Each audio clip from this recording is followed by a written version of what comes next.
Chapter 1. The door swings open before I can stop it. Everett stands there in his crooked paper crown, staring past me at the man who has just stepped out of the redwood shadows behind me. My heart drops into my stomach like a stone through water. "Papa," he says, looking straight at Alaric Dane. "Is the king copying my face?" I do not breathe. For years I have carried coffee to this man every single morning. For years I have stood 2 feet from him with my head down and my scent buried under suppressants strong enough to choke a bloodhound. For years, and not once has Alaric Dane looked at me and known who I am. Now he is standing in front of my son's open door, and I can see the exact moment his whole body goes still. His eyes move from Everett's face to the drawing tacked crooked on our wall, the one Everett made last spring. 2 figures beside a redwood tree. One says Papa in blue crayon. The other is a wolf with no face, wearing a gold crown. I watch the color drain out of Alaric's jaw. I have spent years learning to read what people feel before they know they feel it. It is the one gift my mother left me, along with a scarred left hand and a warning to never let anyone in power know what I could see. Around Alaric, in front of the council, in front of his mother, his aura burns a flat, controlled gold. It is the color of a man performing calm. Right now it is not gold. It has cracked wide open, and underneath it is a silver so bright it hurts to look at. I know that silver. I have not seen it in 5 years, 6 months, and 11 days. "Alaric," I say low, because Everett is still watching us both. "Go back inside. Check on the cake." "Is it going to poison the candles again?" Everett asks. "Only if you don't watch it." He darts back into the cottage, and the second the door clicks shut behind him, the forest around us goes so quiet I can hear my own pulse in my ears. Alaric has not moved. He is staring at the space where our son stood, and his hands are shaking. I have served him breakfast for 4 years, and I have never once seen his hands shake. "Say something," I tell him, because the silence is worse than anything he could say. "He has my eyes," Alaric says. His voice comes out cracked down the middle, like a plate dropped on stone. "He has my mother's temper, from the way he slammed that door. He's 5. He gets a pass on temper. Zev." My name in his mouth stops the air in my chest. He has not said it correctly in years. Around the palace I am Mira, a quiet servant with a plain face and an even plainer name, someone people forget the second they stop looking at me. "You remember that," I say. "It is not a question. I need to know how much." "I don't know how I remember it," Alaric says, and there is real fear in his face now, the kind I have never once let myself imagine on a king. I have never heard that name. I don't know where it came from, but the second I said it, it felt like the only true thing I've said all year. Behind him, deep in the tree line, a branch snaps. I turn fast, and for half a second I catch the shape of someone moving low through the brush, someone who does not belong on this side of the territory line, someone who has been following the same path Alaric just walked. By the time I blink, whoever it was is gone. "Did you see that?" Ask. Alaric turns, scanning the trees with the sharp focus of a man who has led border patrols since he was 19. "See what?" I say nothing. Maybe it was a deer. Maybe it was nothing at all. But every instinct my mother ever trained into me is screaming that someone just watched this entire conversation happen, and that whoever it is already knew exactly where to find us. Alaric steps closer, and I catch the same pine smoke scent that used to wrap around me in the palace library at midnight, 5 years and a lifetime ago. My whole body remembers him even though my mind has spent 5 years trying to forget. "Who are you?" he says, and it is not the question of a stranger anymore. It is a man standing at the edge of a memory he cannot quite reach, straining toward it with everything he has. "Who are you to me?" I could lie. I have built an entire life on lying to this man's face every single morning for 4 years. But Everett's laugh drifts out through the cottage window, bright and completely unaware that his entire world is about to change, and something in me finally breaks. "You don't remember," I say. "But your mother does. Ask her what happened to me 5 years ago. Ask her why she told the whole court I disappeared with royal property I never touched." Alaric's face goes white in the fading light. She told me you died, he says. She told me you and the baby both died. The forest around us goes cold and still, like even the trees are holding their breath. Chapter 2. Say that again. I tell him, because I need to hear it wrong the second time. Need it to come out different so I can stop shaking. She told me you died, Alaric repeats, and his voice breaks clean in half on the last word. 5 years ago, she said you and the child both died in the fever season. She showed me a burial record with your name on it. My knees nearly give out under me. 5 years I ran. 5 years I hid in 3 different territories. Changed my name twice. Learned to mask my scent until even wolves standing 3 feet away couldn't place me. 5 years believing that somewhere in that palace, Alaric Dane simply forgot me the way people forget servants, and moved on with his gold crown and his cold counsel and his life. Not once did I imagine he thought I was dead. She lied to both of us, I say. She erased your memory of me, and then she buried me a second time just to make sure you never went looking. Alaric's hands curl into fists at his sides, and for one terrifying second I see the wolf underneath the king, the one that could tear this entire forest apart if I let it. Papa! Everett's voice rings out from the cottage, high and delighted. The cake didn't explode. The wolf in Alaric's eyes disappears instantly, folded back down under something gentler. He looks at the cottage door like it is the only solid thing left in a world that just came apart in his hands. I want to see him, he says, properly, not through a doorway. He's 5, Alaric. He doesn't know what a king is beyond the pictures in his storybooks. He doesn't know his father is the crown, and he definitely doesn't know his grandmother tried to have him removed from my body before he ever had the chance to be born. That stops him cold. She did what? I should not have said it. Not yet. Not standing in the dark with a man whose memories are only half restored and whose temper I have not tested in 5 years. But it is out now, hanging in the cold air between us, and I watch it land in him like a blade. Dr. Crane tried to end the pregnancy the same night your mother locked me in the infirmary, I say. A guard named Silas got me out through the old irrigation tunnel. He didn't survive it. I did. Everett did. That's the whole story, Alaric. That's 5 years in one breath. Alaric is quiet for a long moment. When he finally speaks, his voice has gone very careful, very controlled. The voice of a man forcing himself not to shatter something with his bare hands. I want to meet my son, he says. Tonight, as myself. Not as a stranger following you through the woods. I look at the cottage window, at the warm gold light spilling out onto the porch, at the small shadow moving inside it who has spent his whole life believing his father simply did not exist. If you go in there, I say, you don't get to leave and forget again. He already lost you once before he ever knew you. I won't watch him lose you a second time because your mother decides to dose you again. She won't touch me again. She's been getting away with it for 5 years. What makes tonight different? Alaric looks at me, and something in his face shifts. Something old and familiar that I have not seen since the conservatory the night everything fell apart. Because tonight I have a reason to fight her that I didn't have before, he says. Tonight I remember enough to be angry, and anger is a very hard thing to erase twice. The door opens again.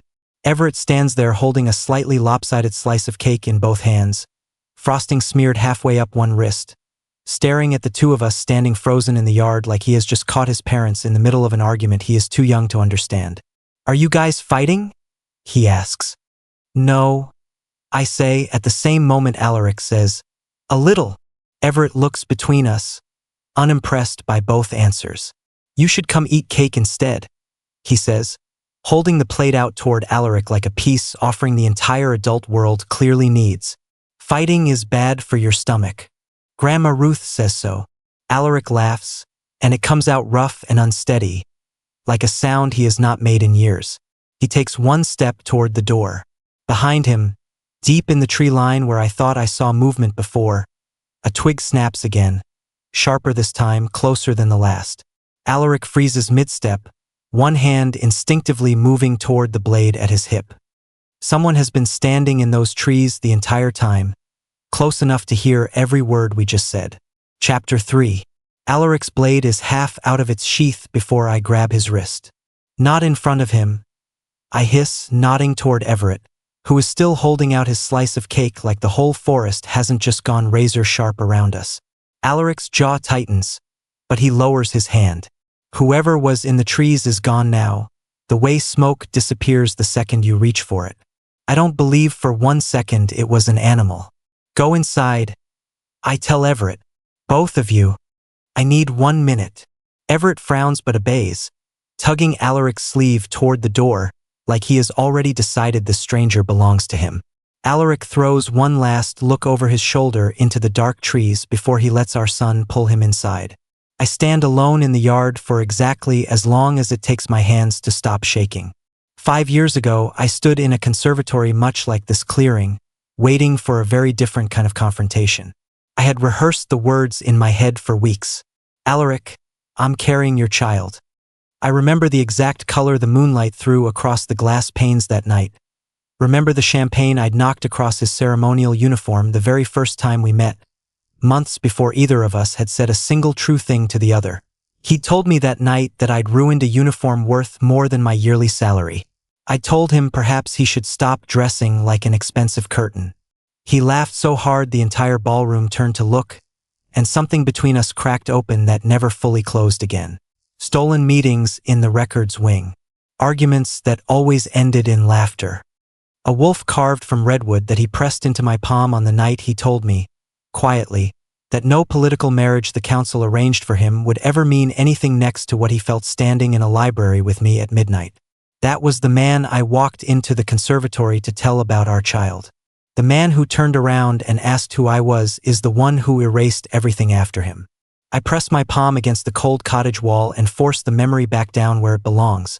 Because right now there is a king inside my home eating birthday cake with a son he didn't know existed an hour ago. And there is someone in these woods who already knows exactly where we live. Inside, Everett is chattering at full speed, the way he does when he's decided someone is worth impressing. Alaric sits at our small kitchen table with his knees nearly folded up to his chest, looking entirely too large and entirely too out of place, and entirely like he never wants to leave.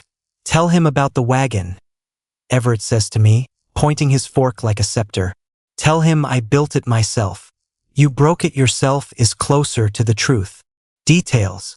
Alaric smiles, and for one unguarded second, he looks exactly like the boy who used to sneak into the records wing with 2 stolen pastries and no idea how to talk to anyone who wasn't afraid of him.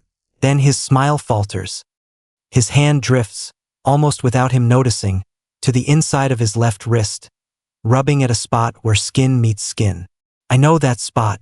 I know exactly what used to sit there, a mark neither of us ever finished making permanent. Does that hurt? I ask quietly, once Everett has run off to find his broken wagon as proof. Alaric looks down at his own wrist like he's surprised to find his hand there. It aches sometimes, he says. I never understood why. The healers said it was nothing. Old scar tissue. They told me, nothing to worry about. It's not scar tissue. He looks up at me sharply. There was supposed to be a mark there, I say. We never finished it. You wanted to wait until I told my side of the family. I wanted to wait until you were crowned, so no one could say I forced your hand. We ran out of time before we ran out of reasons. Something crosses his face that is almost pain, almost grief, entirely too raw for a man who has spent 5 years believing none of this ever happened. I want to remember it properly, he says. Not in pieces. Not in fragments that come and go like weather. That's not up to either of us, I say. That's up to whoever has been keeping you dosed long after your mother's compound should have worn off. His eyes come up fast, sharp with something between fear and fury. What did you say? The fracture in your memory, Alaric, shouldn't still be active. Whatever your mother used on you 5 years ago has a shelf life. Someone has been renewing it. The color drains from his face for the second time tonight. Someone inside the palace, he says slowly, has been drugging me. Recently. Outside, past the cottage window, something moves again through the dark trees, closer to the house than before. Chapter 4. By the second week, Alaric has learned exactly nothing about domestic life and exactly everything about how to make my son adore him completely. He shows up without guards this time, without the carriage that made half the forest birds scatter the first time he tried it. Just him, on foot, wearing clothes so plain I almost don't recognize the King of Redwood Crown standing on my porch holding a bag of pancake mix like a peace offering. I looked up how to make them, he says. The palace kitchen has a book. 20 minutes later, the cottage is full of smoke. Everett is laughing so hard he's wheezing, and Alaric is standing over a ruined pan insisting, with total royal confidence, that the black crust on the bottom is intentional. It's called char, he says. It's a technique. It's called burnt, Everett informs him. And Papa's gonna make you eat it anyway. I absolutely am, I say from the doorway, arms crossed, fighting a smile I don't fully trust myself with yet. Alaric eats the pancake. All of it. Without complaint. Everett watches him do it with the intense satisfaction of a small tyrant who has just discovered his new favorite form of power. It should feel strange, watching the most powerful man in this territory sit at my chipped kitchen table choking down a ruined pancake to make a 5-year-old happy. It doesn't. It feels like something I buried a long time ago quietly clawing its way back up through the dirt. Later, once Everett has dragged him outside to help with the tomato plants, I watch through the window as Alaric kneels in the garden in full ceremonial boots, getting soil into every seam of them, listening with total seriousness while Everett explains at great length why tomatoes are secretly afraid of butterflies. Alaric never once raises his voice, never once releases the kind of commanding scent that used to make entire rooms go quiet when he walked into them. When Everett trips over a garden stake and starts to cry more from surprise than pain, Alaric doesn't scoop him up the way I expect. He kneels down to his level first, asks if he's okay, waits for Everett to nod before he even reaches for him. I stand at that window longer than I should, watching a man I spent 5 years trying to forget prove, one small quiet choice at a time, that he is not the person his mother turned him into. That night, once Everett is finally asleep, I find Alaric standing in our small kitchen with a folder spread across the table, the medicine records from Everett's stabilizing prescription laid out under the lamplight. Marlowe found something, he says. A records officer I trust.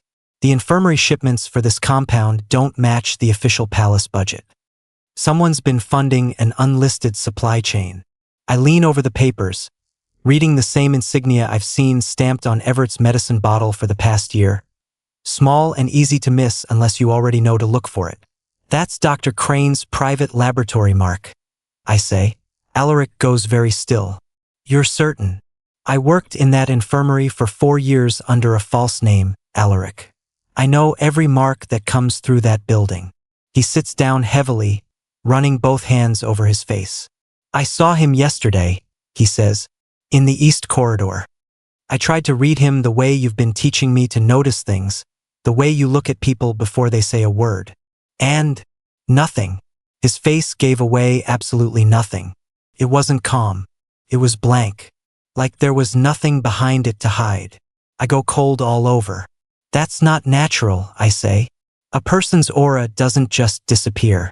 Something has to be actively suppressing it. Powerful emotional blockers, or memory compounds strong enough to flatten everything underneath them. You're saying Crane is drugging himself. I'm saying someone wants him unreadable. To me, to you, to anyone who might get close enough to notice what he's really thinking. Alaric closes the folder slowly, and for a long moment neither of us says anything. I need to go back tomorrow, he says finally. Pretend none of this changes anything. Keep investigating from the inside without letting Crane or my mother realize how much we already know. That's dangerous. Staying blind is more dangerous. I want to argue. I don't, because he's right and because some old, familiar part of me still trusts his judgment more than I want to admit. 2 days later, Everett comes to me holding his medicine bottle, turning it over slowly in his small hands. Papa, he says, why does my medicine smell different today? My stomach drops straight through the floor. I take the bottle from him, uncap it, and catch a faint chemical note underneath the usual bitter herb smell. Something sharp and synthetic that has never been there before. Someone has changed the formula, and whoever did it knew exactly which bottle to touch. Chapter 5. I don't sleep that night. I sit at the kitchen table with Everett's medicine bottle in front of me, turning it under the lamp light until the smell burns itself into my memory, until I could pick it out of 100 other bottles blind. By morning, I've made a decision Alaric isn't going to like. I need into the record room. I tell him when he arrives, before he's even fully through the door. The old ledgers. Whatever they're hiding, it isn't just about you and me anymore. They've touched our son's medicine. Alaric's face goes hard in a way I haven't seen since the night he found out his mother told him I was dead. I'll get you in, he says. Tonight. The record room sits 3 levels below the infirmary, behind a door that used to require a physician's seal. Alaric's rank opens it without a single question asked, which tells me everything about how little anyone in this palace has ever thought to question him. Inside, the air smells like dust and old paper and something colder underneath. Something that makes the hair on my arms rise before I've even opened the first drawer. It doesn't take long to find what we're looking for. Names. Dozens of them going back nearly a decade. Omegas, most of them low-ranked, some of them packless entirely, all of them logged under a single classification I don't recognize until I read the fine print at the bottom of the page. Subjects. Alaric, I say, and my voice comes out thinner than I want it to. He crosses the room fast, reads over my shoulder, and I feel the exact moment his breathing changes. This isn't just about erasing my memory, he says slowly. This is a program. Pregnancy outcomes. Inherited wolf traits. Scent bond suppression.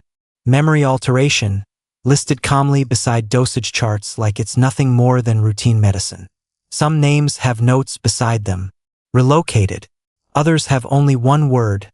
Final, with no explanation attached to it at all. I find Silas Boone's identification number halfway down the 3rd page, and my stomach turns over completely. He didn't die helping me escape. He was logged. Before I can say anything, the door behind us opens. Isolde Dane stands in the frame, and for the first time in 5 years I am close enough to read her without any distance to soften it. Her aura is not the cold, composed gold she wears in court. It's cracked wide open with guilt, laced through with something darker that I recognize immediately because I felt it myself. Fear that has curdled over years into something willing to justify anything. You shouldn't be down here, she says, but her voice has none of its usual command in it. You erased his mind, I say. You told him I was dead. You let a man experiment on omegas under this palace for years. Explain to me which part of that I'm not supposed to be down here for. Isolde's eyes flick to Alaric, and something in her composure finally breaks. The old council gave me a choice, she says. Separate him from you or watch him die the way his father did. Forced into a war his own advisors engineered. I chose the version where my son survived. And Crane. Alaric's voice comes out low, dangerous in a way I've never heard from him before. What was your justification for him? Isolde doesn't answer right away, and in the silence I read something in her that makes my blood run cold. She's afraid of him too. He came to me after the 1st year, she says finally. Told me the compound could be perfected, made safer, if he had more subjects to study. I told myself I was containing a threat, not creating one. By the time I understood what he was actually building, I no longer controlled the parts I'd already set in motion. You let him take Zev's medicine, Alaric says. You let him touch our son's prescription. I didn't authorize that, Isolde says, and for the first time, real fear cracks straight through her voice. Whatever's in that bottle, it isn't mine. Someone changed the compound without my knowledge, and if Crane is acting outside my orders now, then none of us are as safe as we think we are. Behind her, down the corridor, an alarm begins to sound, sharp and sudden, echoing off the stone walls. Isolde's face goes white. That's the West Wing, she says. That's the infirmary. Alaric is already moving, and I am 1 step behind him, my heart slamming against my ribs as we run.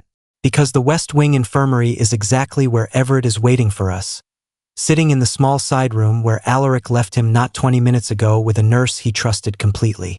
We round the final corner together, and the room is empty. Everett is gone. Chapter 6. Everett is gone, and the small side room still smells like him, like the crayon he chews when he thinks no one is looking. I grab the nurse by her collar before I even decide to move. "Where is he?" "He was here 2 minutes ago," she says, her hands shaking so hard the chart rattles. "A man came in, said he was authorized by the Dowager Regent for a checkup." I checked the seal. It looked real. "Which way?" Alaric says, his voice dropping into something I have never heard from him before, something with no king left in it, only a father. The nurse points down the east corridor, toward the old wing, rooms unused for patients in years. We run. The palace blurs past in gray stone and gold trim, guards flattening against the walls as Alaric tears through the halls, moving like the wolf he truly is under the crown. I stay half a step behind, my heart slamming so hard it hurts to breathe. We reach the old wing and the door at the end stands open. Inside, the room is stripped bare except for a medical chair bolted to the floor and a tray of instruments laid out with horrible precision. Everett is not there. Neither is Crane. But on the tray, next to a syringe I recognize from Everett's altered medicine bottle, sits a folded note with my old name written on the front. Mira. My hands shake so badly I nearly tear the paper opening it. "Bring the king to the West Tower alone, or the boy loses more than his memories." Alaric reads it over my shoulder and goes still, the kind of still that comes right before something breaks. "He's not going alone," I say. "Zev. I did not run 5 years and come back to this palace to lose him now. You are not walking into that tower without me." Alaric looks at me a long moment, something old settling in his face. He nods once. We take the servants' stairwell instead of the main hall, the same narrow passage I used 100 times carrying coffee trays past guards who never looked at my face. It still smells like dust and lamp oil, and for one strange second I am grateful for every invisible year I spent learning this palace by heart. The West Tower door is unlocked when we reach it, which frightens me more than if it had been barred shut.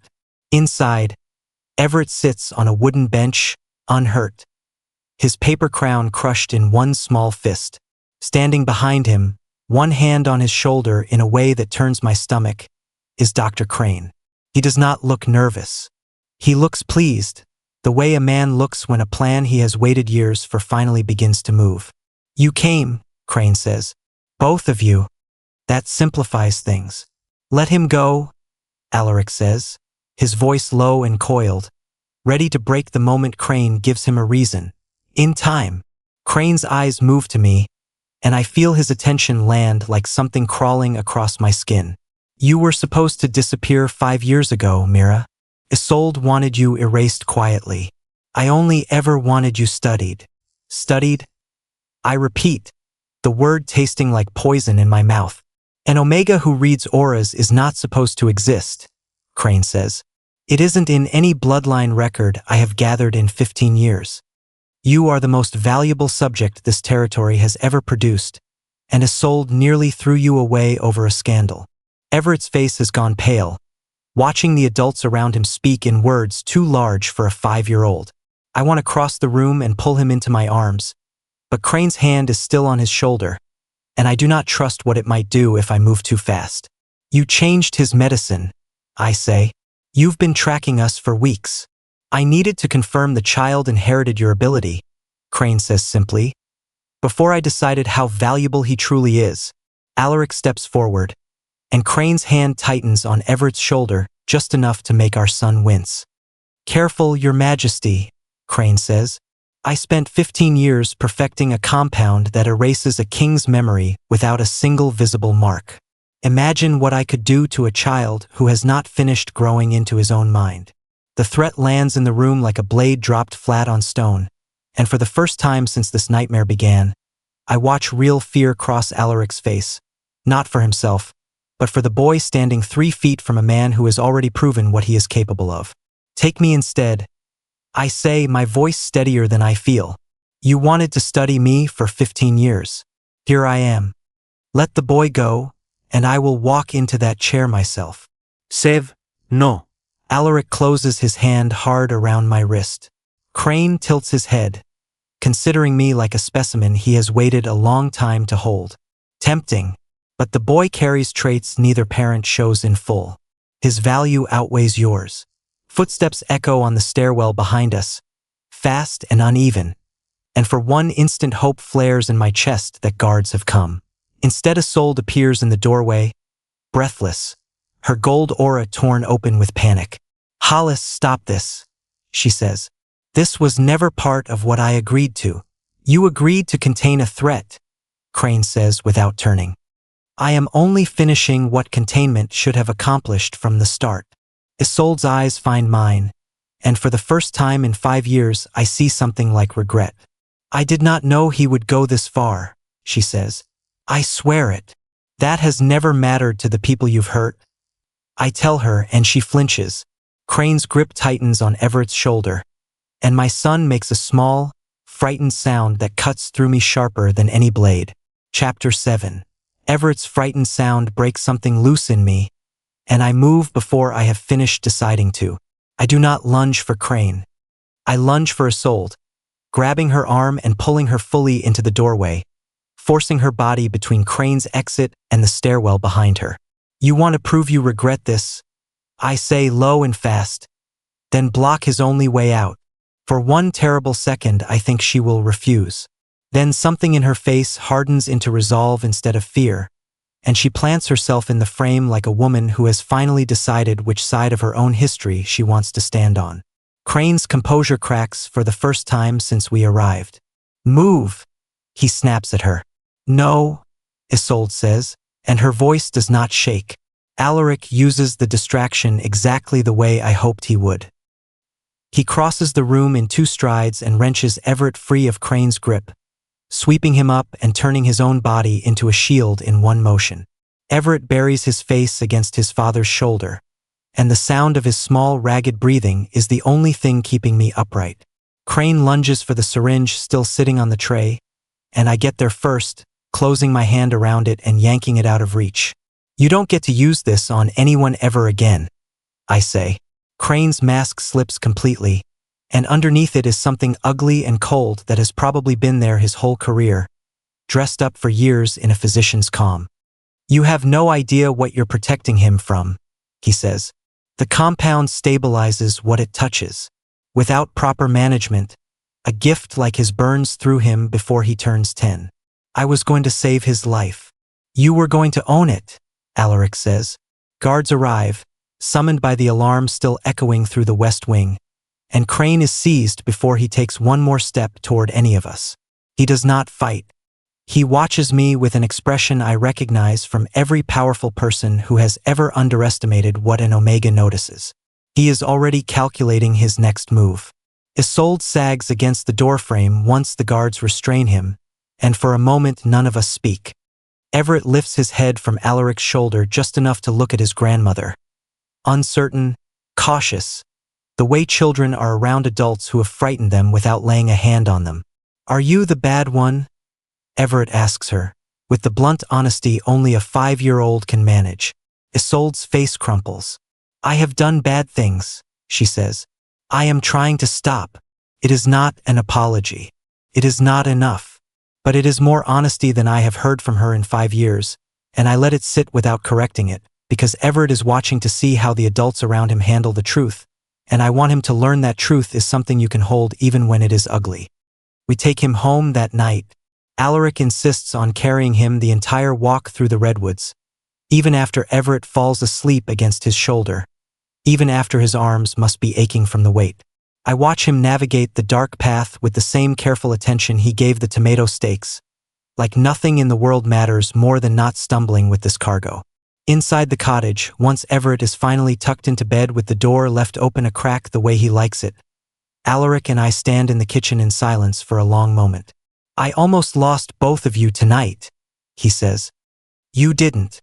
I know exactly how close it was.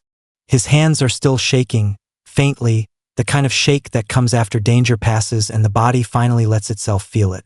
5 years ago I lost you because I trusted the wrong people without question. Tonight I nearly lost him the same way. You didn't lose him. Because you didn't let me, he says. Because you have spent this entire time refusing to let my mistakes cost you again. I do not know what to say to that, so I do not say anything. Instead, I close the distance between us. And this time there is no hesitation in either of us, no careful asking permission, only the exhausted, aching relief of two people who almost lost everything in the same hour and are still standing. The kiss is different from the one in the storm. That one was fear breaking open into confession. This one is something steadier, something that tastes like survival and choice both at once. When we finally separate, Alaric rests his forehead against mine, and for a moment the whole palace, the whole conspiracy, the whole exhausting fight ahead of us disappears completely. Marry me, he says, so quietly I almost miss it. Not as a political alliance, not to fix what my mother broke. Because I choose you, with everything I remember and everything I still don't. Before I can answer, a sharp knock lands on the door. Marlowe Finch stands on the porch when I open it, out of breath, his face pale in the moonlight. You need to come back to the palace, he says. Now. Crane isn't talking, but something's been found in his private records. Zev, it names another subject who was never supposed to survive testing. He holds up a single page, and I recognize the number written across the top immediately. It is Silas Boone's identification number, and beside it, in Crane's careful handwriting, one word. Relocated. I look up at Marlowe, my mouth dry. Relocated where? That's just it, he says. The record doesn't say, but there's a second line under it, added more recently in different ink. It says he's been asking about a woman named Mira and a child. Alaric's hand finds mine, steady despite everything. Then we go back tonight, he says, and find him before whoever gave that order decides he's a loose end worth silencing. Chapter 8.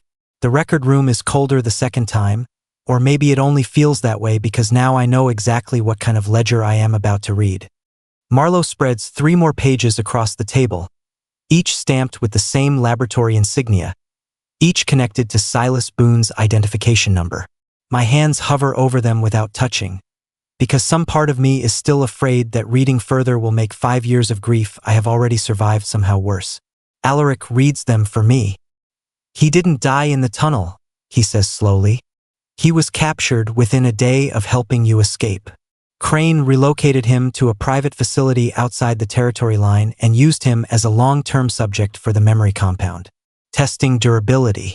Testing dosage limits. For 5 years, I say, and the words come out smaller than I mean them to. For 5 years, Alaric confirms. Isolde stands near the door, arms wrapped around herself, watching this unfold with an expression I have never seen on her before. She looks like a woman finally realizing the size of the thing she agreed to years ago without ever asking what it would grow into. I never authorized ongoing testing, she says. I authorized 1 dose, 1 erasure. I told myself that was the end of it. You never checked, I say. No, she admits. I never checked.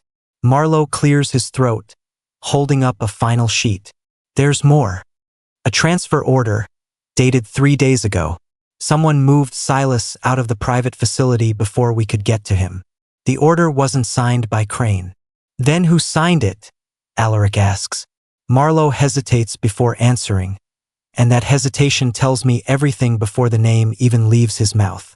Brennan Pike, he says. The palace steward. The name lands in the room like a stone dropped into still water. Brennan, who assigned me evening shifts on Everett's birthday. Brennan, who has stood 2 feet from me every morning for 4 years, close enough to notice things, close enough to report them. He's had access to my schedule for years, I say slowly. He's had access to Everett's medicine deliveries. He's had access to everything. Alaric's face goes hard in a way that makes even Isolde take a step back. Find him, he tells Marlowe. Now. But Marlowe is already shaking his head. He's gone. Left the palace an hour before the alarm went off in the West Wing. Took a horse from the East Stable. Nobody's seen him since.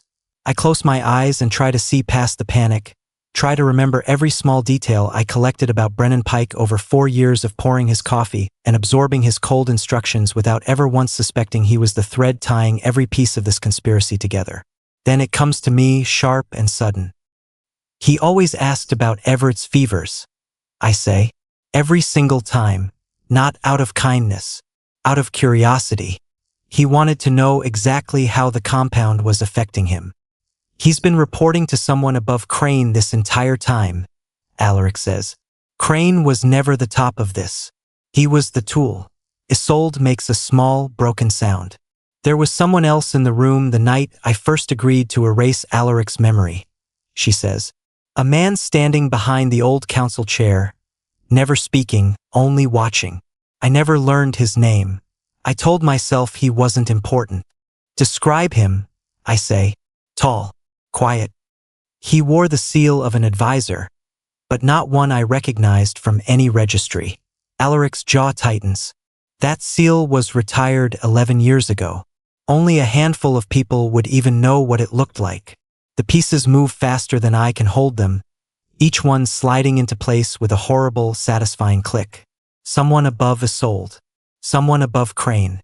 Someone who has been quietly steering this conspiracy since before Alaric was even crowned, patient enough to wait years for the right configuration of fear and power to finally deliver what they wanted. We need Silas, I say. He's the only living person who might have actually seen this man's face. If Brennan already moved him, Alaric says, we may not have much time before he's silenced permanently. Marlowe pulls out a folded map, tracing a route east from the palace toward the old mountain pass. There's only one road out that direction that a single rider could take without being seen. If Brennan left an hour before the alarm, he could reach the old border checkpoint by dawn. Then we ride tonight, Alaric says. I think of Everett, asleep in our cottage with a guard I trust posted quietly outside the door, and every protective instinct in me screams to stay.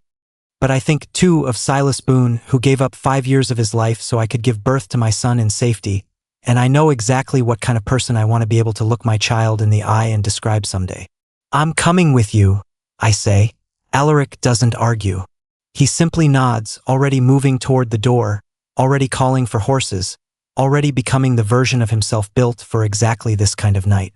We ride out of the palace gates as the moon climbs high over the redwoods, and somewhere ahead of us, on a road none of us can see yet, a man who has spent 5 years locked away for helping me escape is running out of time.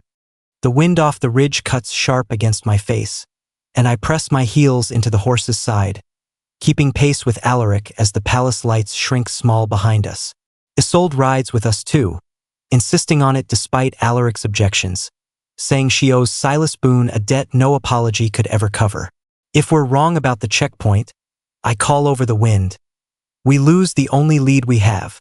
Marlowe's never been wrong about a map, Alaric calls back. Trust the road. Chapter 9. The old border checkpoint sits empty and dark when we reach it. Nothing but a collapsed guard post and wind moving through dead grass. Alaric dismounts fast, scanning the ground. Tracks fresh ones.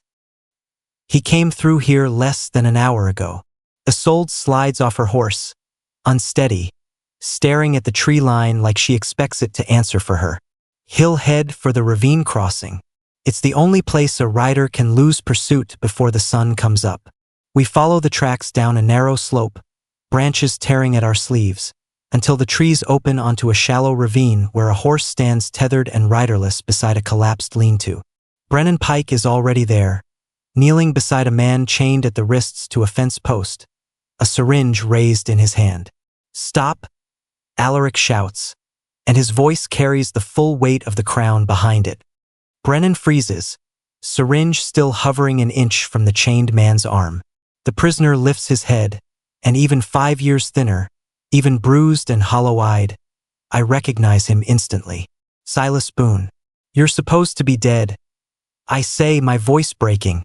I very nearly am, Silas rasps.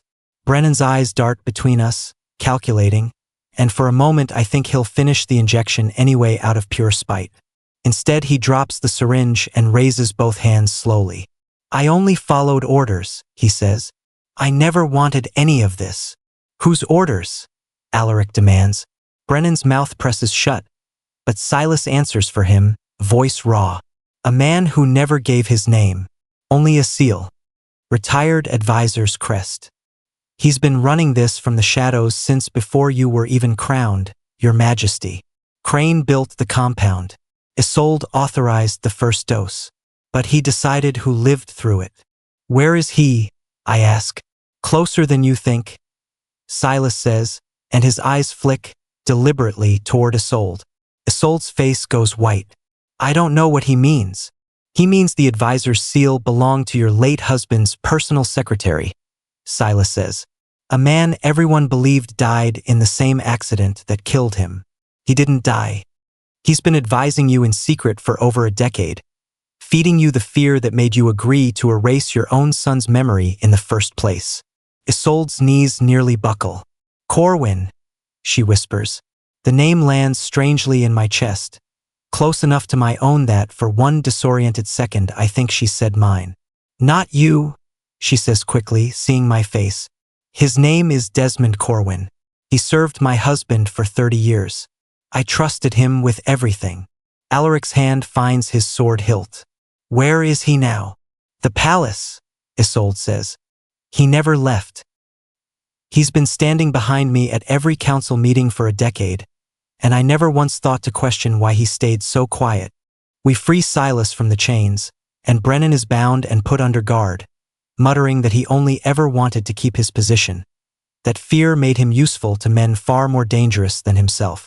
It is the same excuse Isolde gave me weeks ago, and I find I have no more patience for it now than I did then. We ride back to the palace as dawn breaks over the redwoods, and the ride back feels longer than the ride out, every mile weighted with what's still ahead of us.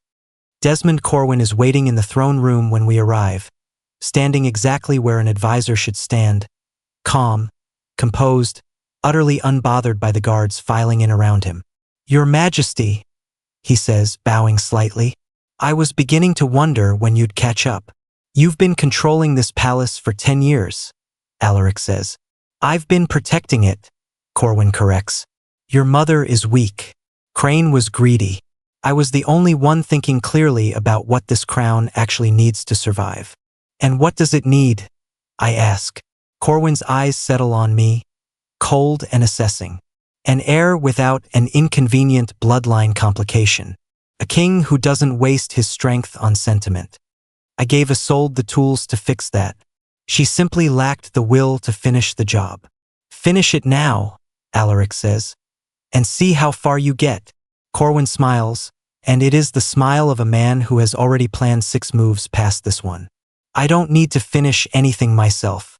I only need the council to remember exactly how unstable this kingdom becomes whenever an unapproved bond sits beside the throne.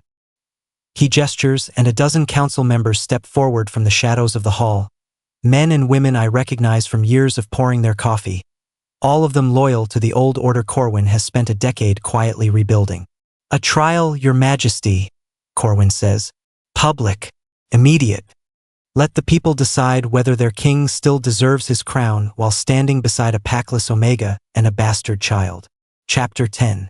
The throne room goes utterly silent, and I feel every eye in the hall shift toward me and Everett, who Marlowe has just carried in at Alaric's earlier request, still half asleep against his shoulder. You want a trial, Alaric says slowly. Then we'll have one, but not the one you're expecting. He turns to face the assembled council, and his voice carries the same weight it did in the ravine, steady and absolute. Bring forward every piece of evidence gathered this week, he says. The ledgers, the transfer orders, Silas Boone's testimony, Isolde's confession. Let the council hear exactly what kind of kingdom Desmond Corwin has been building behind my back for 10 years. Corwin's composure cracks for the first time, a flicker of real alarm crossing his face. Isolde steps forward before anyone can stop her. I have my own confession to add, she says, and her voice shakes but does not break. I authorized the first crime. I own that, but everything since has been Corwin's design, built on my fear and my silence. I should have questioned him years ago. I didn't. That failure is mine to answer for, separately from his. One by one, The evidence is laid before the council. Silas testifies to 10 years of captivity. Marlowe presents the falsified budget records. I stand before them and describe, in my own voice, what it felt like to be erased from a life I built with my own hands, to watch a man I loved look at me like a stranger, to raise our son alone believing the palace considered us both expendable. When I finish, the room is silent except for Everett's soft breathing against Marlowe's shoulder. The council votes before the sun fully rises. Corwin is stripped of every title he has ever held and taken into custody, still protesting that everything he did was for the good of the crown. Isolde is sentenced to a secure treatment estate, her authority permanently dissolved, her path to any real forgiveness left entirely unfinished and entirely her own to walk. Alaric turns to me in the aftermath, exhausted, streaked with dust from the ride, and kneels in front of the entire remaining council. "I asked you once already in private," he says. "I'm asking you again in front of everyone who matters. Marry me, not because a crown requires it, because I choose you, publicly, permanently, with everything I am and everything I'm still learning to remember." I think of 4 years spent invisible in this very hall, carrying coffee trays past a man who didn't know my name. I think of Everett's face the first night he opened our door and asked if the king was copying his own. "Yes," I say, and the word comes out steadier than anything I've said in 5 years. Weeks later, we stand together beneath the redwoods for a small, quiet ceremony. Nothing like the grand palace weddings Alaric grew up expecting. Everett stands between us in a slightly crooked paper crown he refused to trade for a real one, insisting his was better because he made it himself. Silas Boone stands nearby, still recovering, already talking with Marlowe about reforms to the infirmary that no future Corwin could ever quietly corrupt again. Isolde is not present. I do not know yet if I will ever fully forgive her, and I have stopped feeling guilty about that uncertainty. Forgiveness, I have learned, is not a debt owed to anyone else's comfort. That night, once Everett is finally asleep, Alaric and I sit together on the porch of the cottage that started all of this, watching the moon move slowly through the trees. "What did all of this teach you?" he asks quietly. I think about it for a long moment before I answer. "That forgiveness doesn't erase what someone did," I say. "It just means I refuse to let their cruelty decide who I become." Isolde may never fully answer for what she took from us. Corwin may spend the rest of his life explaining himself to people who will never fully believe him. But none of that gets to write the rest of my story, or Everett's or yours. Alaric takes my hand, quiet, steady, present in a way he wasn't allowed to be for 5 long years. If the story moved you, if it made you feel something worth sitting with, subscribe to the channel and turn on notifications so you never miss the next one. Share your thoughts in the comments below, because your voice adds to a story like this one just as much as the ending does. And if someone in your life needs a reminder that healing is still possible after betrayal, send this story their way. The end.